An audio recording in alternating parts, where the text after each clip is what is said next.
Ulcerative কোলাইটিসের আরেক ভাই হলো ক্রোনস ডিজিজ।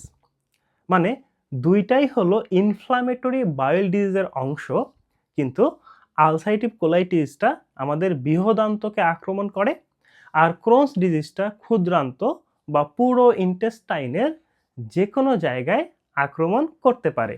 এখন আপনার যদি ক্রোনস ডিজিজ হয়ে থাকে, আপনার মেইন লক্ষণ হবে পেটে ব্যথা, প্রচণ্ড পেটে ব্যথা, এবং কোনো কিছু খাইলে পেশেন্টের পেট ব্যথা অনেক বেড়ে যায়, ফলে পেশেন্টরা খাবার খাইতে চায় না, যার ফলে পেশেন্টের ওজন কমতে থাকে এবং পেশেন্ট যে খাবারটা কষ্ট করে খাচ্ছে সেটাও ঠিকমতো হজম হয় না, ফলে তার শরীরে বিভিন্ন ভিটামিন ও মিনারেলসের ঘাটতি দেখা দেয়, যার কারণে রক্ত শূন্যতা হয়, জিহ্বার মধ্যে ঘা হয়, ঠোঁটের দুই কোণায় ঘা হয়।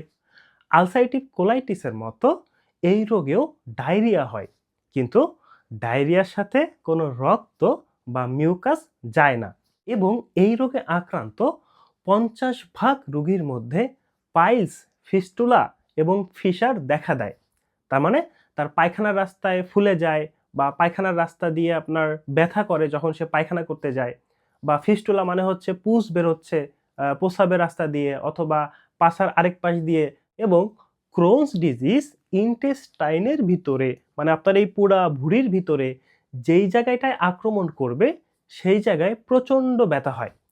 মানে ধরেন আমার ইন্টেস্টাইনটা এই জায়গায়, তো তার ক্রোনস ডিজিজটা যদি এখানে হয়, তখন সে এখানে টাচ করলেই তার প্রচণ্ড ব্যথা হবে।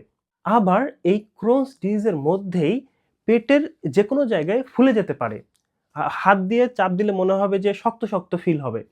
তার মানে আপনাকে বুঝতে হবে যে জায়গাটা ফুলে গেছে ওই জায়গায় নাড়িভুঁড়ি একত্রিত হয়ে গেছে, অথবা সেখানে ইন্টেস্টাইনাল অবস্ট্রাকশন দেখা দিছে, যার ফলে স্টুল বা পায়খানা জমা হচ্ছে, বা অ্যাবসেস বা পুজও জমা হতে পারে।